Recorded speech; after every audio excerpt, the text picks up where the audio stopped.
여러분 안녕하십니까? 광주 MBC 뉴스투데이 시작합니다. 먼저 오늘의 주요 뉴스입니다. 방역당국이 외국인 주민들을 대상으로 전수검사에 나섰지만 사흘이 지나도록 참여율이 2%에 불과합니다. 생계와 추방에 대한 걱정 때문으로 보입니다. 광주시가 중소상인들을 위해 두 차례에 걸쳐 진행한 무담보 무이자 무보증료 대출을 다시 시행하기로 했습니다. 광주중앙공원 1지구 민간 특례 사업에 잡음이 끊이지 않고 있습니다. 아파트 고분양가 논란에 이어 사업자 내부의 분란까지 겹치면서 장기 표류할 우려를 낳고 있습니다. 포스코 광양제철소가 세워진 이후 인근 마을에서 20명이 넘는 주민이 암이나 희귀 질환으로 숨졌습니다. 주민들은 정밀조사를 요구하고 있습니다. 광주 광산구에 거주하는 외국인들이 코로나19에 잇따라 감염되자 방역당국이 외국인 주민들을 대상으로 전수검사에 나섰죠. 하지만 사흘이 지나도록 참여율이 2%에 불과합니다. 왜 그런 건지 이다현 기자가 취재했습니다. 평일 낮 광주 광산구청 앞 선별진료소. 한 외국인 주민이 코로나19 검사를 받기 전 문진표를 작성합니다. 국적이 어떻게 되세요? 최근 광산구에서 외국인 10여 명이 잇따라 코로나19 확진 판정을 받으면서 방역당국이 외국인을 대상으로 전수검사에 나선 겁니다. 지난 18일부터 외국인 주민들을 대상으로 전수검사가 시작됐지만 참여율은 저조한 것으로 나타나고 있습니다. 광산구에 거주하는 외국인 13,000여 명 중 검사를 받은 사람은 261명으로 불과 2%에 그칩니다. 지역 내 조용한 확산을 막기 위해 선제적 대응에 나섰지만 검사율이 저조한 이유는 무엇일까? 외국인들에게 직접 물어봤습니다. 외국인들은 자가격리나 확진이 판정나면 일을 할 수 없기 때문에 고용주나 이주 노동자들이 검사를 피하게 된다고 말합니다. 양성 받으면 거기 못하니까 그 차이 때문에 또 거기 공장도 다 못 닫고. 불법 체류자의 경우 익명검사를 하더라도 신분이 노출될 것을 우려합니다. 또 선별진료소 운영 시간과 출퇴근 일정이 맞지 않다거나 선제적 검사가 불필요하다는 이야기도 나옵니다. 밖에 그냥 잘 나가니까 놀러도 안 가고 맨날 퇴근하고 집에서 있어서. 이렇다 보니 방역당국의 고민이 깊어졌습니다. 자가격리자와 확진자에게 생활비를 지원하고 찾아가는 임시선별소를 운영하는 등 외국인들이 진단검사를 받을 수 있도록 대책을 마련했지만 방역당국의 기대만큼 참여율이 높아지지 않고 있습니다. 사업자 측에서도 준비를 하시고 또 그 외국인 분들을 관리하는 그런 단체들과도 소통이 되어서 SNS로 또 외국인만 따로 검사를 진행하는 것 자체가 차별이라는 시선도 적지 않아 참여율이 높아질지는 의문으로 남아 있습니다. MBC 뉴스 이다현입니다. 지난해 광주시가 중소상인들을 위해 두 차례에 걸쳐 진행한 무담보 무이자 무보증료 대출이 다시 시행됩니다. 광주시는 담보와 보증료, 대출 이자를 광주시가 대신 부담하는 조건으로 최대 2천만 원까지 대출받을 수 있는 제11차 민생안정대책을 마련했다고 밝혔습니다. 대상은 지난해 1차와 2차에 걸쳐 지원받지 못한 자영업자들입니다. 광주시는 이와는 별도로 정부가 집합금지 업종 자영업자들에게 연리 1.9%로 지원하는 대출의 2년치 이자를 대신 부담해주기로 했습니다. 오늘 출근길 무렵까지는 비가 내리겠습니다. 오전 9시까지 예상되는 강수량은 광주와 전남 지역에 5mm 미만입니다. 비는 잦아드는 추세지만 어제부터 비가 내리면서 안개는 짙게 끼어 있습니다. 가시거리 살펴보시면 광주에서도 400m 안팎 보이고 있고요. 목포의 가시거리는 100m 안팎까지 좁혀져 있습니다. 오늘 출근길 빗길 교통안전에 주의하셔야겠습니다. 하늘 모습 보시면 아직은 구름도 가득한 상태입니다. 비가 그친 이후 오늘 오후부터는 날이 점차 맑아질 전망입니다. 오늘은 비가 하루 쉬어가지만 주말 동안 또다시 비가 내리겠습니다. 토요일 새벽부터 일요일 새벽 사이 광주 전남 지역에는 최고 20mm, 남해안을 중심으로는 최고 30mm 안팎의 비가 내리겠습니다. 날씨 정보였습니다. 광주중앙공원 1지구 민간 특례 사업에 잡음이 끊이지 않고 있습니다. 아파트 고분양가 논란에 이어 사업자 내부의 분란까지 겹치면서 장기 표류할 우려를 낳고 있습니다. 이계상 기자의 보도입니다. 중앙공원 1지구는 민간공원 특례 사업 가운데 최대 규모입니다. 풍암호수와 백일산까지 포함해서 전체 공원 면적은 240만 제곱미터에 이릅니다. 공원으로 묶여있는 토지를 매수하기 위한 사업비가 4천억 원, 공원의 조경을 보강하고 호수를 정비하는 데 1,500억 원이 필요할 것으로 추산됩니다. 여기에다 토지 보상가가 상승하면서 당초 계획보다 최종 사업비는 1,000억 원 넘게 더 증가할 것이라는 게 사업자 측 항변입니다. 토지비는 계속 오를 거고요. 그다음에 토지 보상을 기다리는 사람들이 실망하기 시작하면 협의 매수도 안 될 거고 그러면 이자 비용도 계속 깨져나가겠죠. 중앙공원 1지구 특례 사업은 분양과 임대 아파트 등 3개 단지를 건설해서 막대한 사업비를 충당하는 방식으로 추진됩니다. 사업자인 빛고울 중앙공원 개발 측은 중앙공원이 고분양가 관리 지역으로 묶이자 수익성이 악화됐다며 사업 계획 변경을 줄기차게 요구해왔고, 이에 따라서 고분양가 관리 규제를 피할 수 있도록 분양 방식을 후분양으로 바꾸고 공급 가격은 분양 아파트의 경우 3.3제곱미터당 1,900만 원, 임대 아파트는 1,533만 원으로 변경해서 도시계획위원회에 상정할 예정이었습니다. 그런데 사업자 가운데 일부인 한양이 난데없이 1,600만 원대의 분양가를 제한하면서 사업이 다시 혼돈으로 빠져들게 됐습니다. 문제는 분양가를 낮출 경우 토지 수용 등을 위한 자금 조달 계획이 뒷받침돼야 하는데 구체적인 방안이 제시되지 않았다는 점입니다. 1,600만 원대로 공원을 조성할 수 있는지, 또 당초 지시했던 1,900만 원보다 더 분양가를 하향할 수 있는지를 대표사인 SPC하고 협의하도록 하면서 검토하겠습니다. 중앙공원 1지구는 광주 지역 10개 민간공원 특례 사업지 가운데 가장 뒤처진 일정으로 추진되고 있습니다. 임대 아파트 입주자 모집은 내년 상반기에나 가능하고, 분양 아파트의 경우는 80% 이상 공사가 진행돼야 하기 때문에 이르면 2024년쯤에나 가능할 것으로 관측됩니다. 여기에다 사업을 위한 특수 목적 법인 내에서 시공권 지분 싸움 등 갈등이 격화되면서 법적 분쟁으로 비화될 경우 사업 추진 일정은 기한 없이 지연될 수밖에 없습니다. 결국 광주시와 사업자 사이 신경전이 계속되고 사업자끼리 분쟁이 이어져 특례 사업 자체가 좌초될 경우 중앙공원 1지구는 어등산 관광단지 개발 사업처럼 해법을 찾지 못한 채 표류하게 될 거라는 걱정도 커지고 있습니다. MBC 뉴스 이계상입니다. 도시계획위원회의 역할과 책임에 관한 보도 오늘도 이어갑니다. 광주도시계획위원회가 지난 2년 동안 각종 개발 관련 안건을 한 번도 부결하지 않은 이유는 뭘까요? 올해 연임한 위원들에게 우종훈 기자가 직접 물어봤습니다. 30명 안팎의 광주도시계획위원 중 지난해 말 2년 임기를 마치고 연임한 위원은 모두 11명. 이 중 2회 이상 연임한 전현직 위원 4명을 찾아 심의 과정에 부결이 없었던 이유를 물었습니다. 부동산 관련 학계 출신의 한 위원은 사업자도 광주에서 사업을 하겠다는 엄연한 민원인이라면서 부결시켜 소송이 들어올 경우 책임을 지기 어렵다고 말합니다. 심의 안건을 부결하는 건 뭐 아니면 도인데 광주시의 행정소송이 제기될 수도 있습니다.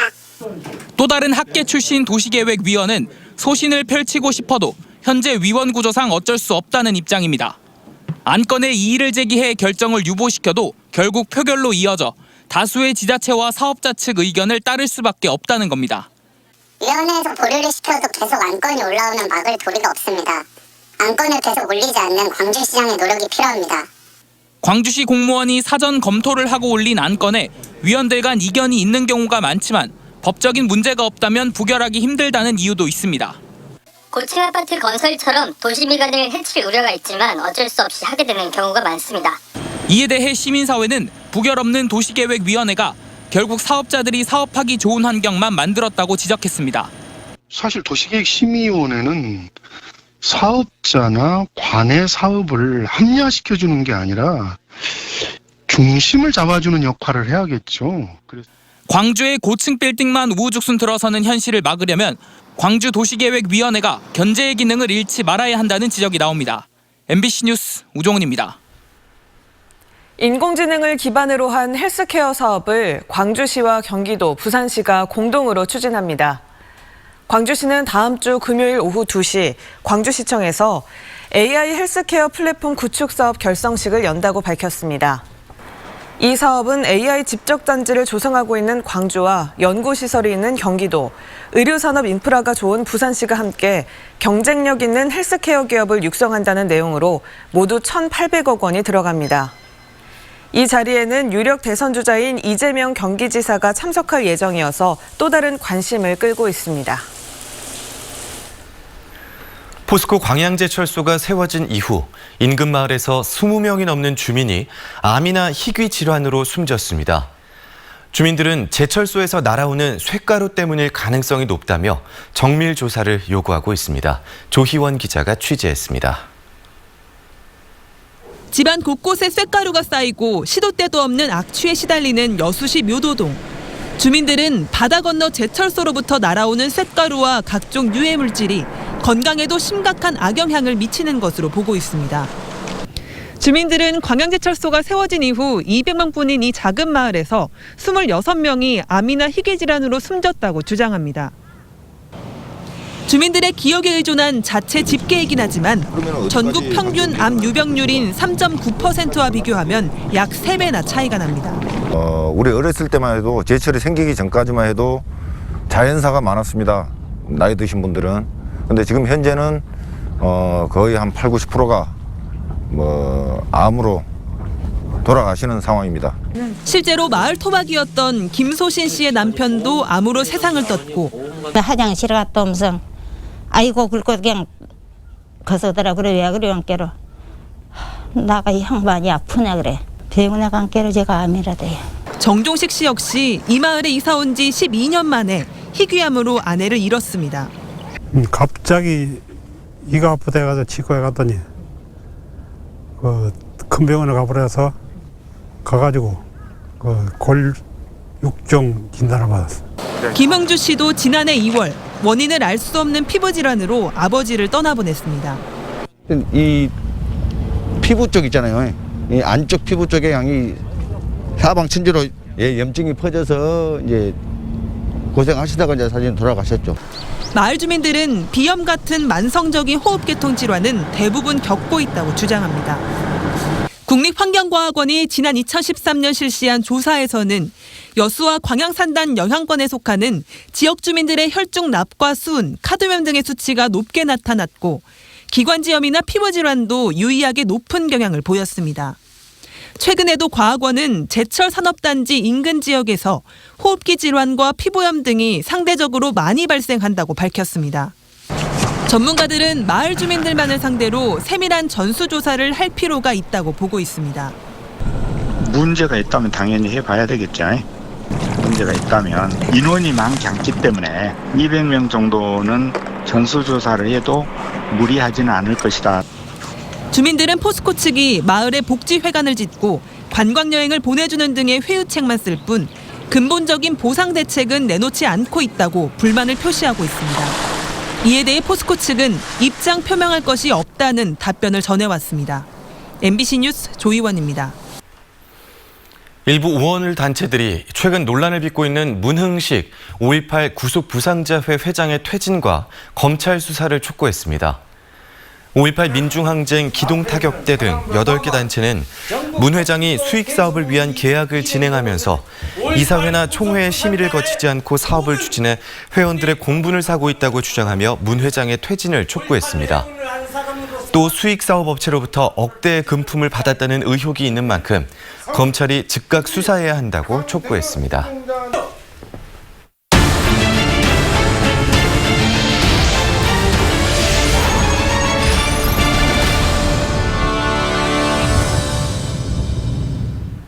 선박 엔진의 마모를 막기 위해 사용하는 윤활유는 판매부터 쓰고 남은 양까지 관리 대상입니다. 바다에 배출되면 심각한 환경 오염을 유발하는 중금속이 포함되어 있기 때문인데요. 현장에선 관리의 허점이 드러나고 있습니다. 김한수 기자입니다. 항구 곳곳에 폐기름통들이 놓여 있습니다. 경고문 옆에도 버젓이 버려져 있고 흘러나온 시커먼 기름이 바다에 떠다닙니다. 선박 엔진 마모를 막기 위한 윤활유인데 사용하다 남은 것들이 버려지고 있습니다. 카드뮴과 납 등 중금속이 포함돼 심각한 환경 오염원입니다. 선박에서 사용하고 남은 엔진 오일 등 폐유는 이처럼 지정된 시설에 반납하도록 되어 있습니다. 그러나 윤활유 용기만 반납하면 그뿐 폐유 반납량은 확인조차 하지 않습니다. 오일 잔량 이런 것도 체크를 하십니까? 그건 안 하고 있습니다. 빈 통을 우리가 반납을 해야 되니까 관리하고 있습니다. 서울에서 이제 자체적으로 이제 관리는 하는데 이게 뭐 폐윤활유를 반납해라라는 규정은 되어 있는데 이제 반납량에 대한 이제 구체적인 기준은 없습니다. 그래서 실제로 수협을 통해 어선에 판매된 엔진 윤활유의 회수율은 20%도 안 됩니다. 엔진 자체에서 흡수하거나 유증기로 증발되는 양이 10% 정도인 점을 감안하면 상당량의 폐유가 어딘가 사라지고 있는 겁니다. 해경의 단속 역시 신고나 순찰에 의지하다 보니 회수율은 빙산의 일각에 그치고 있습니다. 수증기로 증발을 하거나 증발을 하고 나머지는 잘 모르겠는데 좀 많이 배출을 한다고 생각합니다. 그 사람들을 기재를 하고 등록을 유지를 하고 있기 때문에 기록이 남아있을 걸로 법령상으로는 제가 생각이 되는데 또 각각 이제 다른 기관에서 관리를 하고 있다 보니 이 때문에 수협과 민간업체 등 수거 기관을 통합 관리하고 반납량 확인 규정을 마련하는 등 근본적인 대책이 필요하다는 지적입니다. MBC 뉴스 김한수입니다. 광주시가 광주 도심의 두 축인 신도심 상무지구와 구도심 문화전당을 빠르게 오갈 수 있도록 신호체계를 연동하는 등 교통건설 분야 10대 시책을 냈습니다. 광주시는 광주경찰청과 협의해 실태조사를 벌인 뒤 신호 연동을 통해 구도심과 신도심 간의 이동 시간을 크게 줄인다는 계획입니다. 또 주정차와 관련해서는 소통과 안전에 특별한 지장이 없는 구간에 한해 노상주차를 적극 허용하되 금지구역은 단속을 확실히 하는 방안을 병행하기로 했습니다. 광주시가 반려견 동물 등록비를 지원해줍니다. 광주시는 반려견 소유자가 마이크로칩을 반려견의 몸에 삽입하는 내장형 칩 형태로 등록할 경우 3만 원씩을 지원한다고 밝혔습니다. 이번 지원은 지난 2013년부터 시행된 동물 등록제의 등록률이 광주가 전국 평균보다 낮기 때문에 시행하는 것으로 광주시는 5천 마리에 한해 등록비를 지원한다는 방침입니다. 다음은 희망 2021 나눔 캠페인에 성금을 보내주신 분들입니다.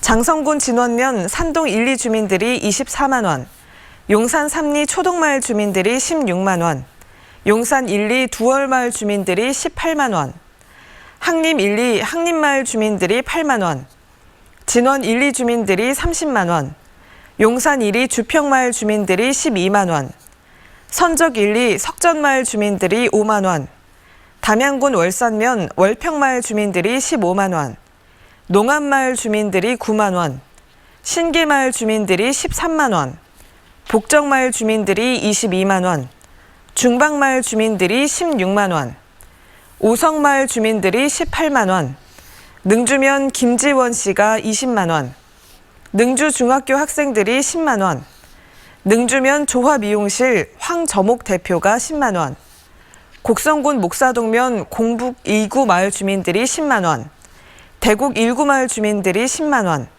죽정 2구 마을 주민들이 10만 원, 목사동면 노인회에서 10만 원, 평리 3구 마을 주민들이 15만 원, 용사 1구 마을 주민들이 10만 원, 한평군 한평읍 내교 우리 마을 주민들이 20만 원, 한평중학교 2학년 3반 학생들이 2만 7천 원, 수호 1, 2 정규성 이장이 20만 원, 내교 1, 2 마을 주민들이 20만 원, 기각 사리 경로당 회원들이 20만 원, 진양 1, 2 양림마을 최영자 씨가 10만 원, 한평 1, 2 대성 경로당 박문식 회장이 20만 원, 내교 우리 하나캐슬 2차 입주민들이 10만 원 보내주셨습니다. 성금을 보내주신 분들께 감사드립니다. 오늘 출근길 무렵까지는 비 소식이 이어집니다. 오늘 오전 9시 무렵까지 광주 전남의 예상 강수량 5mm 미만입니다. 비는 점차 잦아드는 추세지만 어제부터 비가 내리면서 안개는 짙게 끼어 있습니다. 가시거리 보시면 광주에서는 200m 안팎까지 좁혀져 있고요. 목포의 가시거리는 100m 안팎까지 좁혀져 있습니다. 오늘 빗길 교통안전에 각별히 주의하셔야겠습니다. 안개도 자욱하지만 아직까지는 구름도 가득한 상태인데요. 오늘 오늘 오후부터는 날이 점차 맑아지겠습니다. 주말 동안에는 또다시 비가 내리겠습니다. 토요일 새벽부터 일요일 새벽 사이 광주 전남 지역에는 최고 20mm, 남해안을 중심으로는 30mm 안팎의 비가 더 내릴 전망입니다. 주말 동안에는 바람도 강하게 불겠습니다. 해안을 중심으로 초속 8에서 13m 안팎의 강풍이 불겠습니다. 기온은 어제보다도 더 올라서 포근하겠습니다. 광주의 아침 기온 8도 안팎으로 어제보다 3, 4도가량 더 높게 시작했고요. 한낮 기온은 11도에서 13도 분포로 어제와 비슷하거나 조금 더 높겠습니다. 목포에서는 현재 9도 안팎, 해남에서는 10도 안팎으로 포근한 날씨 보이고 있는데요. 한낮 기온도 대부분 지역에서 10도를 웃돌면서 3월 중순에 해당하는 날씨 보이겠습니다. 곡성과 구례에서는 낮 기온 12도 안팎으로 예상됩니다. 바다의 물결은 전해상에서 최고 2m 안팎으로 일겠습니다. 다음 주 중반까지도 계속해서 영상권 기온이 이어지면서 큰 추위는 없겠습니다. 날씨 정보였습니다.